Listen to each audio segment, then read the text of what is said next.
प्यारे बच्चों, कैसे हैं आप सभी। आप आई होप अच्छे होंगे मेरे डियर प्यारे स्टूडेंट्स, मेरे प्यारे गुड़िया एंड भैयू। प्यारे बच्चों, आज हम बायोलॉजी का एक सबसे इम्पोर्टेंट चैप्टर आरएनए और डीएनए के बारे में आपको यहाँ पर समझाने वाले हैं कि क्या होता है आरएनए और क्या होता है डीएनए। तो समझिए वीडियो के अंत तक। देखिए, डीएनए का पूरा नाम है डीऑक्सी राइबोन्यूक्लिक अम्ल, है ना, डीऑक्सी राइबोन्यूक्लिक अम्ल, ठीक है। और प्यारे बच्चों, आरएनए का पूरा नाम है, पूरा नाम यानी फुल फॉर्म राइबोन्यूक्लिक अम्ल, राइबोन्यूक्लिक अम्ल, ठीक है। तो याद रखिएगा, क्वेश्चन पूछेगा कि बताओ डीएनए का पूरा नाम या फुल फॉर्म क्या है, तो कहना कि भैया डीऑक्सी राइबोन्यूक्लिक अम्ल। क्वेश्चन पूछे आरएनए का पूरा नाम बताओ या फुल फॉर्म बताओ, तो कहना राइबोन्यूक्लिक अम्ल। समझ गए। अब देखते हैं आगे। क्वेश्चन पूछे कि भैया डीएनए क्या है और आरएनए क्या है, यानी डीएनए हमारे शरीर में क्या काम करता है और जो आरएनए होता है ये हमारे शरीर में क्या काम करता है। देखो, जो डीएनए होता है ना, ये तय करता है हमारी आँख कैसी होगी, हमारा रंग कैसा होगा, हमारे बाल कैसे होंगे, है ना, हमारा कद कैसा होगा, लंबा अद्धा पौना, है ना, ये कौन तय करता है, डीएनए। और आरएनए क्या काम करता है, आपके मन में क्वेश्चन आएगा, मैडम ये तो बताओ आरएनए क्या काम करता है। तो देखो, डीएनए ने तो तय कर लिया, क्या तय कर लिया कि भैया आँख कैसी होगी, मेरा रंग कैसा होगा, काला गोरा, कद कैसा होगा, अद्धा पौना, लंबा चौड़ा, है ना, डीएनए ने तय कर लिया। अब डीएनए ये काम दे देता है किसको, आरएनए को। आरएनए को कहता है कि जाओ भाई आरएनए, तुम एक काम करो, आंखों के अंदर जाओ, जल्दी से जाके खून बढ़ाओ, फटाफट जाओ, फटाफट अब भी निकलो, ठीक है। कौन कह रहा है, डीएनए। किसको कह रहा है, आरएनए को। तो डीएनए काम करता है और काम करके किसको सौंप देता है, देखो डीएनए ने तो तय कर लिया, अब ये तय करके किसको काम सौंप दिया, आरएनए को। फिर आरएनए फटाफट से दौड़ लगाता है और जाता है और फटाफट से आग के अंदर खून का फ्लो बढ़ाता है ना, प्रोटीन का फ्लो बढ़ाता है, राइबोसोम का फ्लो बढ़ाता है, कौन, आरएनए, है ना। डीएनए काम करके किसको दे देता है, आरएनए को। याद रखना सिर्फ इतना। अब देखिए, डीएनए की खोज किसने करी थी, क्वेश्चन पूछे तो कहना कि फ्रेडरिक मिशर ने डीएनए की खोज करी थी। सन पूछे तो कहना 1869 में। अब पूछे कि आरएनए की खोज किसने करी, तो कहना कि सिमोर बेंजर ने।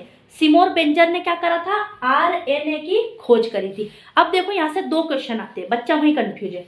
क्वेश्चन पूछा भैया खोज किसने करी, तो बेटा खोज तो फ्रेडरिक मिशर ने करी। खोज का मतलब सिर्फ उनने खोज करके उसको छोड़ दिया था, है ना, देखा था, खोज करी थी और छोड़ दिया था, लेकिन उसको जो नाम था, है ना, नाम दिया था और वो दिखता कैसा है ना, और हमारे शरीर में काम कैसा करता है, यानी संरचना, उसकी जो संरचना करी थी वो करी थी जेम्स वाटसन ने और फ्रांसिस क्रिक ने।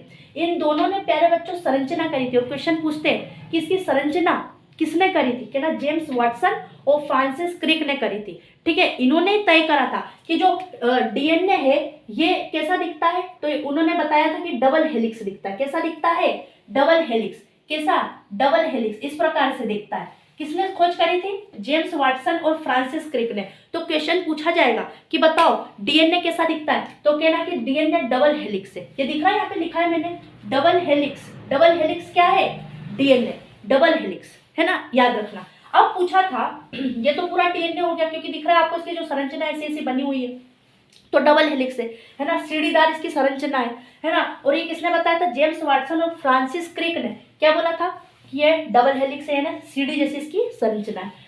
अब पूछा गया कि भैया जो आरएनए है ये कैसा दिखता है, तो इन्होंने बताया था जेम्स वाटसन और फ्रांसिस क्रिक ने कि जो आरएनए है ये सिंगल स्ट्रैंड है। देखिए, ऐसा सिंगल धागा है, सिंगल धागा क्या है, ऐसा सिंगल धागा है, क्या, आरएनए, है ना, इसलिए इसको इसका नाम था सिंगल स्ट्रैंड, है ना। तो क्वेश्चन पूछते हैं कि बताइए कि क्या कहते हैं आरएनए कैसा दिखता है, तो कहना सिंगल स्ट्रैंड। क्वेश्चन पूछे बताइए डीएनए कैसा दिखता है, कहना डबल स्ट्रैंड। ये दिख रही ना आपको ऐसे डबल संरचना बनी हुई, है ना, सीढ़ीदार संरचना, तो क्या हो गया, डबल स्ट्रैंड, है ना। ये धागे जैसी संरचना, तो क्या हो गया, ये सिंगल स्ट्रैंड। सीढ़ी जैसी संरचना, डबल स्ट्रैंड। तो डीएनए की संरचना कैसी, सीढ़ी जैसी, इसलिए उसका नाम क्या दे दिया था इन्होंने, डबल स्ट्रैंड। और आरएनए की संरचना कैसी, धागे जैसी, तो इन्होंने इसका नाम क्या दे दिया था, सिंगल स्ट्रैंड। कंफ्यूज तो नहीं होगे ना आप लोग, ऐसा ही लिखना है, डबल स्ट्रैंड और सिंगल स्ट्रैंड, यानी डीएनए कैसा दिखता है, डबल स्ट्रैंड, आरएनए कैसा दिखता है, सिंगल स्ट्रैंड। अब क्या हुआ बेटा, अब क्वेश्चन पूछा कि बताइए जो डीएनए है, डीएनए ये कहाँ पाया जाता है ना, तो कहना कि एक तो न्यूक्लियस में, एक पाया जाता है माइटोकॉन्ड्रिया में, एक पाया जाता है क्लोरोप्लास्ट में। इन तीनों स्थानों में क्या पाया जाता है? डीएनए। क्वेश्चन पूछा जाए कि बताओ आरएनए कहाँ पाया जाता है, तो बेटा ठीक ऐसा लिखना कि जो आरएनए है ये न्यूक्लियस में है ना, साइटोप्लाज्म में और राइबोसोम में पाया जाता है। ठीक है, अब आप आसान भाषा में कैसे लिखेंगे? तो आप आसान भाषा में ऐसे लिखना कि जो डीएनए है ये कोशिका के अंदर है ना, कोशिका के अंदर न्यूक्लियस में पाया जाता है। आपको पता है हमारा पूरा शरीर कोशिकाओं से बना है ना, जिसे हम कोशिकांग कहते हैं। इसलिए ये कोशिका के अंदर यानी न्यूक्लियस में पाया जाता है क्या? डीएनए। और आरएनए में भी आप ऐसे ही लिखना कि जो आरएनए है ये कोशिका के अंदर न्यूक्लियस में पाया जाता है ना। अगर क्वेश्चन पूछे कि बताओ डीएनए दिखता कैसा है, तो ऐसे ही आप लिख दीजिएगा कि डीएनए सीढ़ी जैसी संरचना होती है, आसान भाषा। और अगर आरएनए का पूछे तो कहना सिंगल धागे जैसा दिखता है और कुछ नहीं। और उससे भी आसान अगर आपको लिखना है तो ऐसे लिख देना भैया कि डीएनए डबल स्टैंड है और आरएनए सिंगल स्टैंड है ना। तो डबल हेलिक्स डीएनए और सिंगल स्टैंड आरएनए। अब देखिए क्वेश्चन पूछे कि जो आनुवांशिक पदार्थ है वो कौन है, तो कहना डीएनए। डीएनए एक आनुवांशिक पदार्थ है। डायरेक्ट आंख बंद करके लिख देना, कंफ्यूज मत होना। पूछे कि डीएनए क्या है, कहना डीएनए एक आनुवांशिक पदार्थ है। क्वेश्चन पूछे आनुवांशिक पदार्थ क्या है, तो कहना डीएनए। समझ में आ गया? अब वो गुणसूत्रों के बारे में समझाते हैं। हाँ तो मेरे प्यारे बच्चों, मेरे प्यारे गुड़िया भैयों, देखिए अभी तक आप समझ चुके हैं कि डीएनए क्या होता है और आरएनए क्या होता है, समझ गए? ठीक है, अब देखिए आप समझे ना कि गुणसूत्र या क्रोमोसोम क्या होता है। ठीक है, उसके बाद डीएनए प्रोटीन क्या होता है, फिर आप समझना न्यूक्लियस क्या होता है। ठीक है, और फिर हम समझेंगे कि जीन क्या होता है। ठीक है, और गुणसूत्र की कितनी संख्या होती है ना, मनुष्य में कितने गुणसूत्र पाए जाते हैं, आपको यहाँ पर क्लियर कराते हैं। देखिए जल्दी से समझते हैं बात को। अब देखिए गुणसूत्र को इंग्लिश में ही कहते हैं क्रोमोसोम। कंफ्यूज मत होना, बच्चा बोलेगा भाई गुणसूत्र क्या होता है मैडम, क्रोमोसोम क्या होता है, ये दोनों अलग अलग है क्या? नहीं, दोनों अलग अलग नहीं है। गुणसूत्र को इंग्लिश में क्रोमोसोम कहते हैं, याद रखना। ठीक है, और यही क्या हो जाते हैं डीएनए में होते हैं। किसमें होते हैं? डीएनए में। डीएनए में क्या होते हैं? गुणसूत्र होते हैं। अब देखिए डीएनए एकदम ऐसा पतले धागे जैसी संरचना होती है, एकदम पतले धागे जैसी। लेकिन अगर ये ऐसा पड़ा रहे तो ये टूटकर बिखर जाएगा। अगर ये डीएनए ऐसा पड़ा रहे तो टूटकर बिखर जाएगा। अभी आपको समझाया ना डीएनए क्या होता है, पतली धागे जैसी सीढ़ी जैसी संरचना होती है ना, सीढ़ी जैसी संरचना। और अगर ऐसी पड़ी रहे तो टूटकर बिखर जाएगी।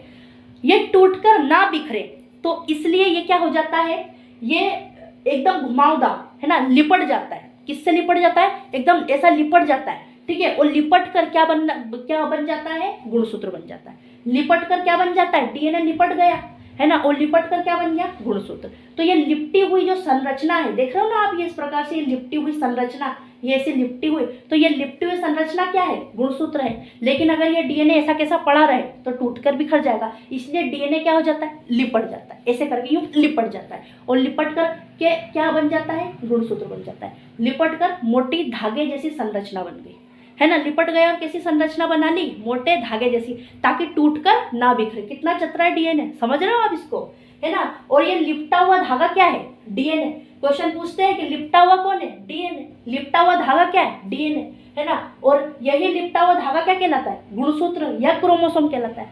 अब देखिए कई बार क्वेश्चन पूछता है कि बताओ न्यूक्लियस क्या है, तो न्यूक्लियस प्यारे बच्चों कंट्रोल रूम है। किसका? कोशिका का, है ना। न्यूक्लियस क्या है? Control room. देखिए हमारा जो शरीर है ये करोड़ों कोशिकाओं से मिलकर बना, करोड़ों कोशिकाओं से मिलकर बना है। कौन? हमारा शरीर, है ना।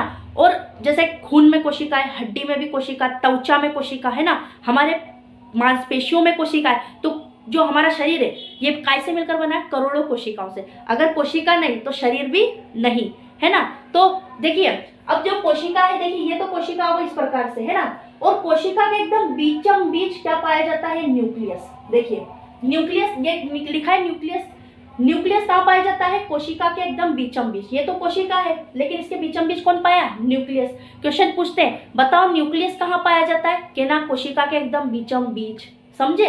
अब देखिए कोशिका का कंट्रोल रूम है, न्यूक्लियस क्या है? कंट्रोल रूम है किसका? कोशिका का। तो पूछे कि कोशिका का कंट्रोल रूम कौन है, तो कहना न्यूक्लियस, है ना। तो न्यूक्लियस क्या है? कोशिका का कंट्रोल रूम। यही कोशिका को बताता है कि भाई कोशिका किसके आदेश पे काम करती है? न्यूक्लियस के आदेश पे काम करती है। न्यूक्लियस के आदेश पे कौन काम करती है? कोशिका काम करती है। देखिए, जिस प्रकार से एक स्कूल होता है, स्कूल में प्रिंसिपल बताता है, प्रिंसिपल के आदेश पर सभी टीचर काम करते हैं, उसी प्रकार से न्यूक्लियस के आदेश पर कोशिका काम करती है, याद रखना। और कोशिका क्या कहते हैं, न्यूक्लियस कहाँ पाया जाता है? तो कहना न्यूक्लियस कोशिका के बीचम बीच पाया जाता है। दिख रहा है आपको? कोशिका के बीचम बीच कौन पाया जाता है? न्यूक्लियस। क्वेश्चन पूछता है, टिक सही करिएगा, है ना, भूलिएगा मत। अब देखिए, यही शरीर की सारी जानकारी रखी होती है, शरीर की सारी जानकारी रखी होती है काय में? न्यूक्लियस में। मैंने बताया जिस प्रकार से एक प्रिंसिपल होता है, उसके पास में पूरे स्कूल का डाटा रखा रहता है एक फाइल में, उसी प्रकार से न्यूक्लियस के पास में भी शरीर की सारी जानकारी रखी होती है, भूलिएगा मत, है ना। अब देखिए, क्वेश्चन पूछते हैं कि न्यूक्लियस का क्या काम है हमारे शरीर में, है ना, या कोशिका में। तो कहना ये क्या करता है? कोशिका को आदेश देता है कि जाओ कोशिका, तुम ऐसा करो, मृत कोशिका को हटाओ, मरी हुई कोशिकाओं को हटाओ, उनकी जगह नई कोशिकाओं को लाओ, है ना। न्यूक्लियस क्या बोलता है कि जाओ, जो टूटी कोशिकाएं उनकी मरम्मत करो, है ना, जो कोशिकाएं मरने वाली हैं या जीवित हैं या घायल है, उन कोशिकाओं की जाओ जाके मरम्मत करो। कौन कहता है? न्यूक्लियस। किसको कहता है? कोशिका को। कोशिका को आदेश कौन देता है? न्यूक्लियस। ठीक है। अब देखिए, कोशिका में वृद्धि नियंत्रित करता है कौन? न्यूक्लियस। कोशिका में क्या करता है? वृद्धि नियंत्रित करता है। उनको बढ़ाने का काम कौन करता है? न्यूक्लियस। वृद्धि का मतलब ही क्या हो गया? बढ़ाना। अब देखिए, माता पिता के गुण संभाल कर रखता है कौन? न्यूक्लियस। माता पिता के गुण को इधर उधर नहीं होने देता है ना, फैलावा नहीं करता है ना, बिखरता नहीं है, मतलब यूं कि तो घुमाता नहीं है, घुमा नहीं देता, गायब नहीं कर देता है, उनको संभाल कर रखता है कौन? न्यूक्लियस। किसके गुण को? माता पिता के गुण को कौन संभालता है? न्यूक्लियस। अब देखिए, क्वेश्चन पूछते हैं कि ये गुणसूत्र क्या है ना, गुणसूत्र या क्रोमोसोम ये है क्या? तो कहना न्यूक्लियस के अंदर पाई जाने वाली धागे जैसी संरचना क्या है? गुणसूत्र। मैंने अभी बताया था ना आपको कि डीएनए एकदम ऐसा दिखता है, लेकिन अगर ये ऐसा पड़ा रहे तो टूटकर बिखर जाएगा, इसलिए ये क्या हो गया? ऐसा लिपट गया, और लिपट करके मोटी धागे जैसी संरचना बना ली। तो मोटी धागे जैसी संरचना, डीएनए की मोटी धागे जैसी संरचना प्यारे बच्चों क्या हो गई? गुणसूत्र। तो डीएनए की मोटी धागे जैसी संरचना ही क्या है? ये गुणसूत्र है, यानी क्रोमोसोम है। तो क्वेश्चन पूछे ना कि गुणसूत्र क्या है, तो कहना न्यूक्लियस के अंदर पाई जाने वाली धागे जैसी संरचना क्या है?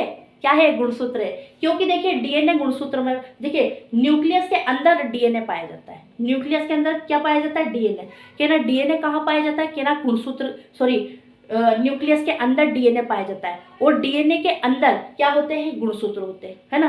डीएनए किससे मिलकर बना है? गुणसूत्र से, है ना। डीएनए किससे मिलकर बना है? गुणसूत्र से। और गुणसूत्र को क्या कर रखा है? डीएनए मोटी धागे जैसी संरचना बनी हुई है। समझ रहे हो आप क्या कहना चाहती हूँ मैं, है ना। तो पूछे ना कि गुणसूत्र क्या है, तो कहना न्यूक्लियस के अंदर पाई जाने वाली धागे जैसी संरचना क्या है?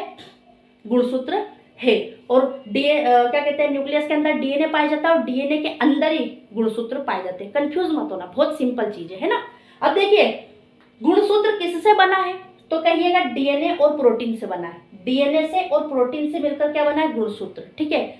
और डीएनए का क्या काम होता है? तो डीएनए तय करता है कि हमारे त्वचा कैसी होगी, हमारी आंख कैसी होगी, हमारे बाल कैसे होंगे, हमारा कद कैसा होगा, अद्धा पौना, लंबा चौड़ा। अभी आपको समझा है ना डीएनए और आरएनए जब समझा रहे थे तब। तो ये डीएनए तय करता है, आंख, कान, नाक, मुंह, कद, है ना, बाल, ये सबको तय कौन करता है? डीएनए पहले से तय कर लेता है। ठीक है। तो क्वेश्चन पूछे ना कि गुणसूत्र किससे मिलकर बना है, तो कहना डीएनए से और प्रोटीन से, है ना, डीएनए से और प्रोटीन से। अब देखिए, इंसान में कितने गुणसूत्र पाए जाते हैं, तो कहना कि 46 गुणसूत्र पाए जाते हैं। मतलब मेरे अंदर और आपके अंदर, एक व्यक्ति के अंदर, एक इंसान के अंदर या एक मनुष्य के अंदर 46 गुणसूत्र होते हैं। कितने? 46 गुणसूत्र। अब देखिए, मतलब कि 23 जोड़े में, मतलब आधा, 23 46 होते हैं, तो 23 जोड़े में होते हैं। अब देखिए, ट्रिक से समझना, 23 माँ में होते हैं, है ना। 23 कितने गुणसूत्र किस में हो गए? माँ में हो गए। 23 गुणसूत्र माँ में, और 23 पिता में, आधा 23 पिता में होता है गुणसूत्र। अब 23 और 23 को प्लस किया तो कितना हो गया? 46। मतलब एक व्यक्ति के अंदर कितने गुणसूत्र हैं? 46। और 23 माँ से मिल जाते हैं और 23 पिता से मिल जाते हैं। मतलब मुझे 23 मेरी मम्मी से मिले और 23 मेरे पापा से मिले, और 23 जोड़े तो कितने हो गए? 46 गुणसूत्र मेरे शरीर में है। 23 मम्मी के हैं और 23 ही पापा के हैं। अब आप समझना, ये क्वेश्चन आता है, बताओ कि गुणसूत्र इंसान में टोटल कितने गुणसूत्र होते हैं, तो कहना 46। अगर पूछे कि माँ से कितने गुणसूत्र मिलते हैं, कहना 23। पूछे घुमा के कि पिता से कितने गुणसूत्र मिलते हैं, तब भी आप लिखना कि भाई 23 पिता से मिलते हैं और 23 ही माँ से मिलते हैं, और टोटल कितने गुणसूत्र है, तो कहना 46। अब हम समझते हैं जीन क्या होता है। हाँ तो मेरे प्यारे बच्चों देखिए, अब हम समझने वाले हैं कि डीएनए और आरएनए ये एक ही चीज से बने होते हैं। कई बार क्वेश्चन आता है, बताइए डीएनए और आरएनए किन से बने हैं। तो देखिए प्यारे बच्चों, डीएनए और आरएनए बहुत छोटे छोटे से न्यूक्लियोटाइड से बने होते हैं। किन से बने होते हैं? न्यूक्लियोटाइड से बने होते हैं। क्वेश्चन पूछता है कि बताओ डीएनए और आरएनए किससे मिलकर बना है, तो कहना कि डीएनए और आरएनए न्यूक्लियोटाइड से मिलकर बने हैं। अब देखिए क्वेश्चन घुमाते कि न्यूक्लियोटाइड किन से मिलकर बना है या फिर न्यूक्लियोटाइड क्या होता है। तो देखिए याद रखना, न्यूक्लियोटाइड 3 चीजों से मिलकर के बना है। 1 2 3 3 चीजों से मिलकर के बना है।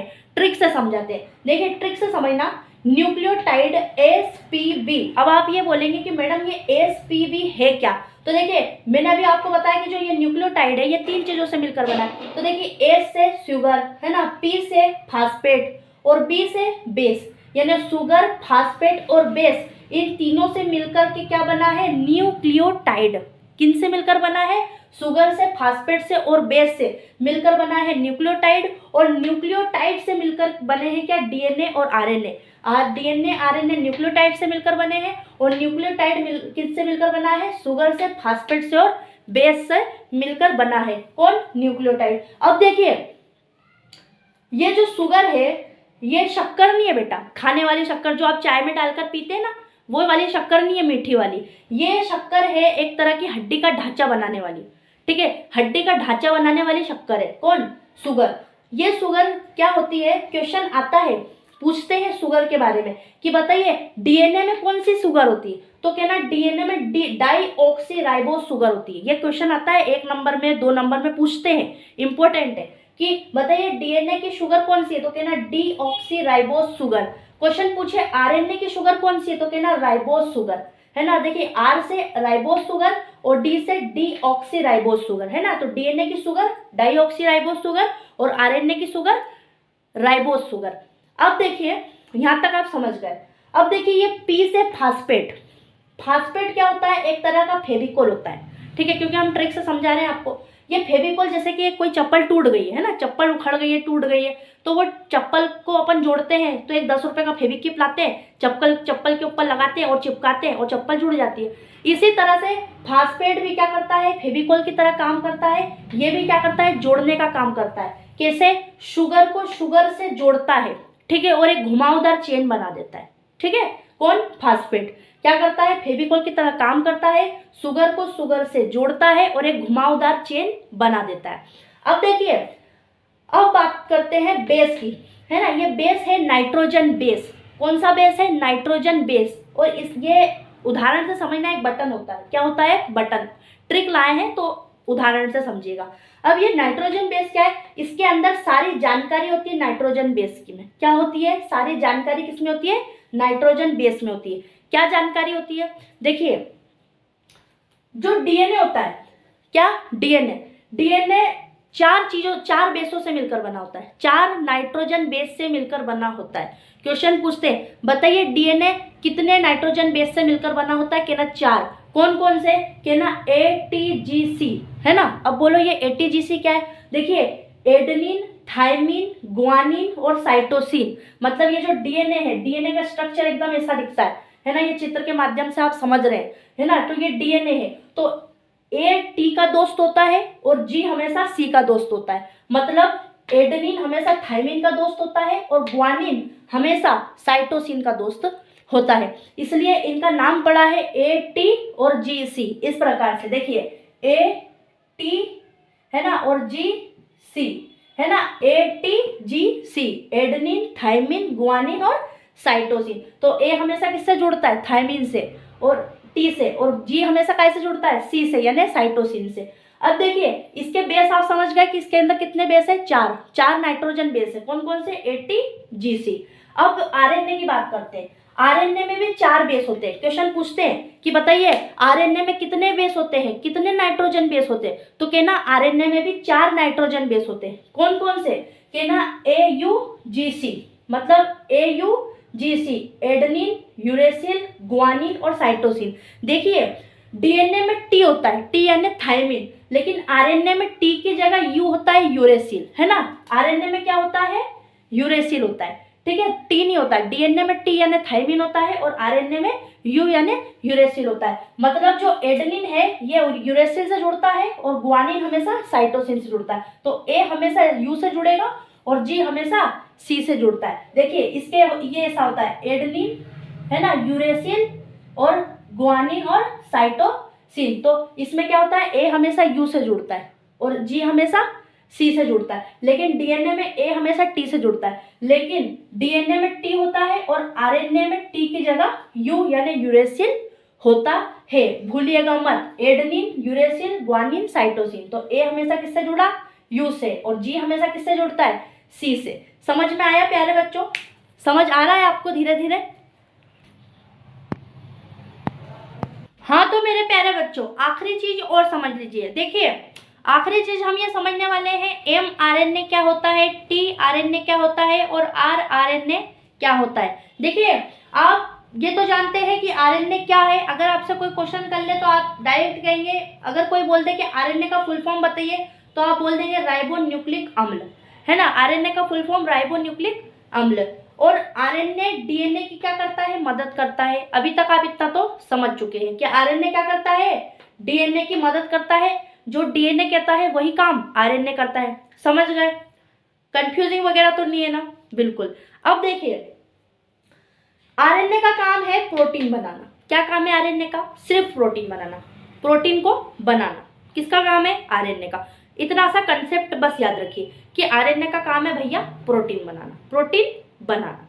अब देखिए आरएनए 3 प्रकार के होते हैं। कितने प्रकार के होते हैं? 3। कितने? 3। 1 2 3। आरएनए कितने प्रकार के हो गए? 3।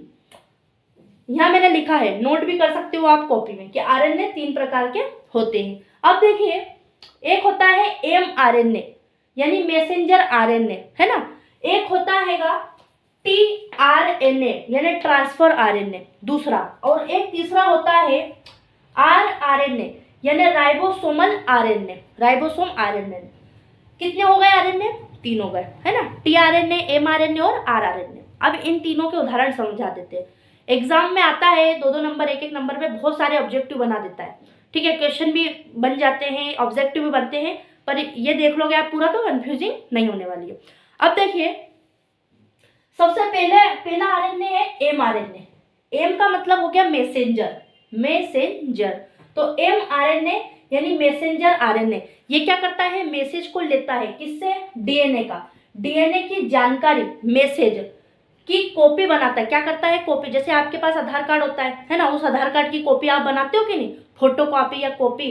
तो डीएनए की जानकारी की कॉपी बनाता है ना। जानकारी राइबोसोम तक पहुंचाता है। कहां तक पहुंचाता है? राइबोसोम तक। कहां तक? राइबोसोम तक। राइबोसोम तक पहुंचाता है कौन? एम आरएनए, मैसेंजर आरएनए क्या करता है? डीएनए की जानकारी की कॉपी बनाता है, जानकारी राइबोसोम तक पहुंचा देता है कि लो राइबोसोम तुम्हारे पास रखो, ठीक है। जैसे कि अपन भी करते हैं ना, किसी का अपने पास में कोई चीज है, कोई फोटो वोटो है ना, उसके अपन ने व्हाट्सएप पे ऐसी फोटो खींची और किसी जिसको जरूरत है उसको भेज दी। ऐसे ही क्या करता है एम आरएनए करता है, मैसेंजर आरएनए, है ना। डीएनए की जानकारी की कॉपी बनाता है और किसको दे देता है? राइबोसोम तक पहुंचाता है। भूलना मत, एग्जाम लाइन एग्जैक्ट ऐसे लिखिएगा। कैसे लिखना है कि एम आरएनए डीएनए का संदेश यानी मैसेज राइबोसोम तक ले जाता है। क्लियर? कंप्लीट? इसमें कोई कंफ्यूजिंग तो नहीं है ना कि क्वेश्चन आ जाए कि बताइए एम आरएनए का क्या काम है, तो कहना भैया एम आरएनए मैसेंजर आरएनए, है ना। ये क्या कर देता है? ये डीएनए की जानकारी को कॉपी करता है और उसकी कॉपी को क्या करता है? राइबोसोम तक पहुंचाता है, ठीक है। बस इतना सा क्लियर है और इससे ज्यादा डाउट रखना ही नहीं मन में, है ना, बिल्कुल नहीं रखना। अब दूसरा आरएनए क्या है? T RNA. अब ये टी आरएनए क्या है? Transfer RNA. देखो ट्रांसफर का मतलब से आप लोग समझ गए होंगे कि ट्रांसफर का मतलब क्या होता है। ट्रांसफर का मतलब एक चीज को दूसरी जगह ले जाना। जैसे मान लो कोई दुकान है, ठीक है, और आप दुकान पे खरीदने गए एक चाय पत्ती का पैकेट। क्या खरीदने गए? चाय पत्ती का पैकेट। तो उस दुकान पे उस दुकानदार ने कहीं और से भी तो बुलवाया होगा वो सामान, है ना। तो उसका क्या है? चीज है, और वो चीज लेने आप कहाँ गए हो? दुकान पे, और चीज लेकर आए हो। तो दुकानदार कौन है? टीआरएनए, है ना, यानी ट्रांसफर आरएनए। ये क्या करता है, अमीनो अम्ल लाता है यानी कि सामान लाता है, ठीक है, और राइबोसोम तक पहुंचाता है यानी कस्टमर तक पहुंचाता है। जैसे एक दुकानदार है, वो पहले क्या करता है, अपनी दुकान को भरता है, ठीक है, और भरने के बाद वो बिक्री करता है, वो सामान को बेचता है, किसको, कस्टमर को। इसी तरह से टीआरएनए है, ट्रांसफर आरएनए, यानी अमीनो अम्ल को लाता है यानी दुकान में सामान को भरता है और राइबोसोम तक पहुंचाता है यानी कस्टमर तक पहुंचाता है। तो एक एग्जाम में क्वेश्चन पूछे कि बताओ टीआरएनए क्या है, तो कहना टीआरएनए ट्रांसफर आरएनए है, ये अमीनो अम्ल लाता है यानी टीआरएनए अमीनो अम्ल राइबोसोम तक लाता है या राइबोसोम तक पहुंचाता है। कंफ्यूजिंग तो नहीं है मेरे प्यारे बच्चों, बिल्कुल। अब देखिए यहां से समझते हैं कि आरएनए क्या है। देखिए आरएनए यानी राइबोसोम आरएनए, कौन सा आरएनए, राइबोसोम आरएनए। अब देखिए राइबोसोम बनाता है कौन, आरएनए। यह प्रोटीन को भी बनाता है कौन, आरएनए, है ना। राइबोसोम आरएनए राइबोसोम बनाता है, प्रोटीन को बनाता है, और आरएनए राइबोसोम का निर्माण करता है। आरएनए राइबोसोम आरएनए किसका निर्माण करता है, राइबोसोम का निर्माण करता है, और प्रोटीन का, किसका, प्रोटीन का, है ना, प्रोटीन का भी निर्माण करता है। तो आरएनए राइबोसोम और प्रोटीन का निर्माण करता है। अब यहां से समझते हैं ट्रिक से। देखिए ट्रिक से एमआरएनए क्या बनाता है ये बताता है, कौन, एमआरएनए यानी मैसेंजर आरएनए, ठीक है। टीआरएनए यानी ट्रांसफर आरएनए, ये सामान को लाता है। ट्रांसफर आरएनए क्या करता है, सामान को लाता है, जैसे एक दुकानदार सामान को लाता है, कस्टमर को बेचता है, उसी तरह से ट्रांसफर आरएनए है, ये सामान को लाता है। और आरएनए ये क्या करता है, बनाता है, क्या बनाता है, प्रोटीन और राइबोसोम, कौन, आरएनए, है ना। आरएनए यानी राइबोसोम आरएनए, ये क्या करता है, बनाता है, क्या बनाता है, प्रोटीन बनाता है। प्यारे बच्चों आपको डीएनए और आरएनए अच्छे से समझ में आ गया, कंफ्यूजिंग वगैरह बिल्कुल नहीं है। कंफ्यूजिंग होए तो कमेंट में जरूर बताइएगा, ठीक है। और कुछ छोटा हो डीएनए और आरएनए में आपको पढ़ाना तो वो भी हमको अच्छे से समझाइएगा। मिलते हैं इसी तरह के कोई और नेक्स्ट टॉपिक में, तब तक के लिए राधे राधे प्यारे बच्चों।